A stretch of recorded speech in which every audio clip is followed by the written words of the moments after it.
In January 2013, Los Angeles remained a magnet for adventurers and dreamers.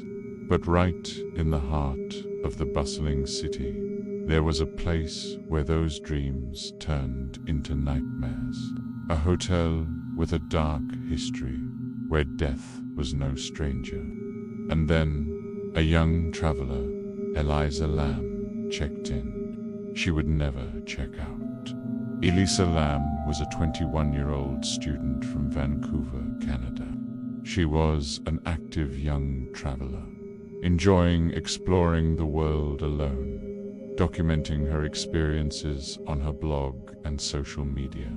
Her vibrant posts and cheerful photos painted a picture of a carefree spirit, eager to embrace new adventures.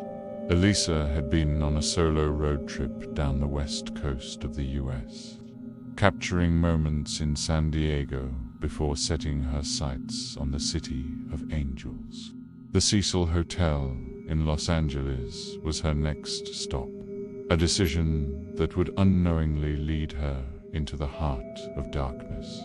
What Elisa couldn't have known was that she was about to step into a place with a reputation as sinister as its facade. The Cecil Hotel was no ordinary hotel. It was a magnet for lost souls, serial killers, and unexplained deaths. Its corridors held secrets darker than the shadows that crept along its walls. Richard Ramirez, the infamous Night Stalker, once walked these very halls, his presence leaving an indelible mark on the hotel's already tainted history. Jack Unterweger, an Austrian serial killer, found temporary refuge within its walls, adding another layer to the Cecil's macabre legacy. But it wasn't just the presence of killers that gave the Cecil its reputation. Dozens of suicides, murders, and disappearances had occurred within its walls over the decades. Each room seemed to whisper tales of tragedy, each floor a testament to human despair. The Cecil Hotel was more than just a building. It was a living entity, a machine that devoured dreams, and Elisa Lam walked into its mouth, unaware of the fate that awaited her. On January 31st, Elisa Lam disappeared. The last trace of her existence captured on camera, a haunting piece of evidence that would captivate and terrify the world. Surveillance footage from the Cecil Hotel elevator became the only clue to her final moments. A chilling snapshot of a young life on the brink of tragedy.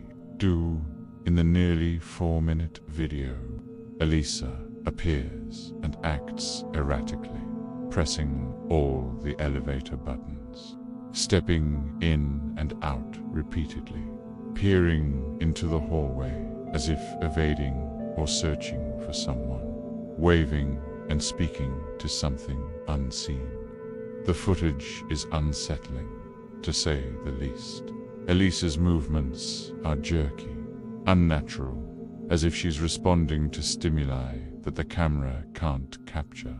She presses multiple buttons, her fingers dancing across the panel in a frantic pattern. Then she steps out of the elevator, her body language tense and alert.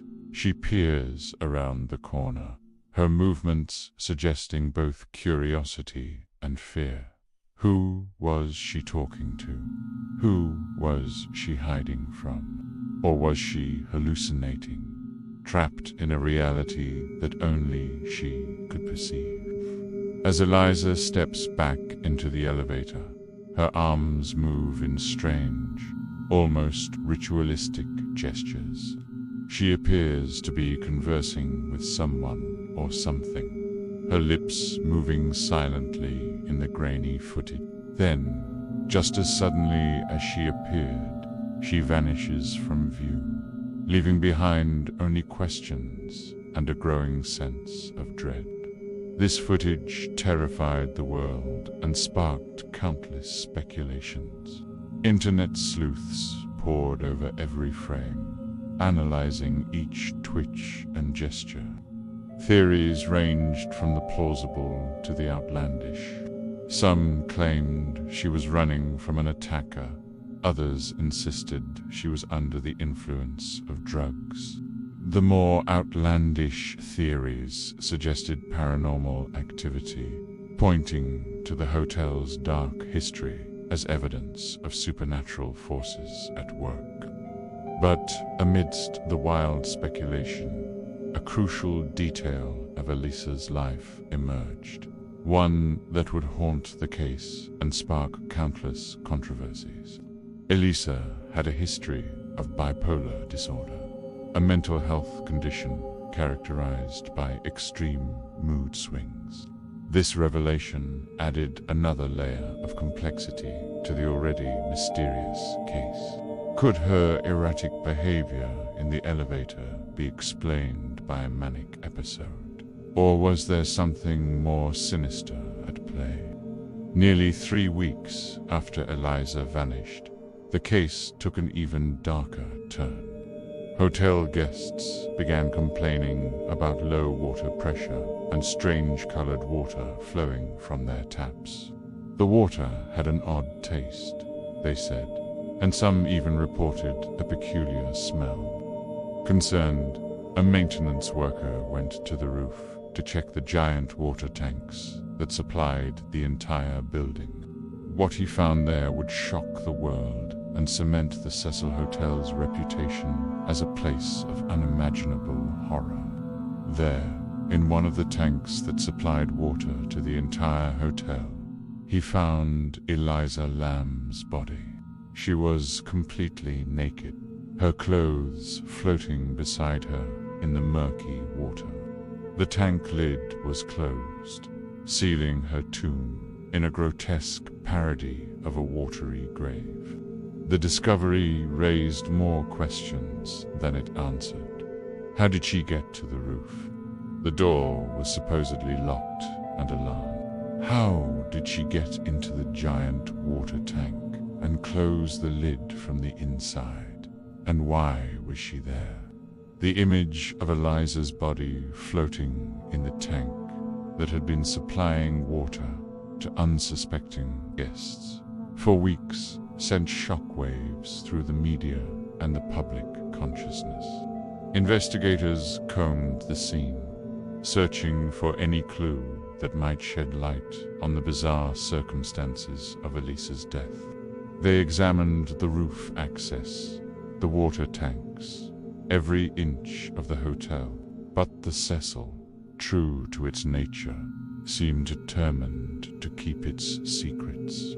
The official autopsy, when it finally came, concluded that Elisa Lam's death was due to accidental drowning, with bipolar disorder listed as a significant factor.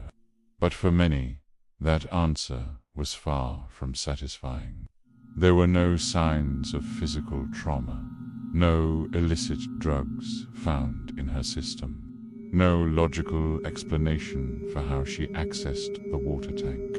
The coroner's report seemed to raise more questions than it answered, fueling further speculation and conspiracy theories. Some pointed to the hotel's dark history, suggesting that Elisa had fallen victim to the same malevolent forces that had claimed so many lives within the Cecil S walls. Others insisted that foul play must have been involved, unable to accept that a young woman could find her way into a water tank and close the lid behind her. The case attracted attention from around the world. Amateur detectives scoured the internet for clues, analyzing every frame of the elevator footage, every detail of Elisa's social media presence. The Cecil Hotel, already infamous, became a macabre row tourist attraction, drawing thrill seekers and ghost hunters eager to experience the sight of such a baffling tragedy. But amidst the speculation and sensationalism, the human tragedy at the heart of the case was often overlooked. Elisa Lam was not just a mystery to be solved or a ghost story to be told. She was a young woman with dreams and aspirations, a life cut tragically short in circumstances that may never be fully understood. The Elisa Lam case remains an enigma, a haunting reminder of the Cecil Hotel's dark history. It's a story of illusions, distorted realities, and a death that still echoes through the cold corridors of one of America's most haunted hotels. Even now, years later, the image of Elisa in that elevator continues to captivate and disturb, a silent testimony to the thin line between reality and nightmare. As the Cecil Hotel, now rebranded as Stay on Main, continues to operate, one can't help but wonder about the shadows that linger in its halls. For those who know its history, every creaking floorboard, every flickering light carries the weight of past tragedies. And as guests step into the elevators, the doors slowly closing behind them, one can almost imagine Elisa Lam's ghost, forever trapped in that moment of confusion and fear, a permanent resident of the Cecil's dark legacy.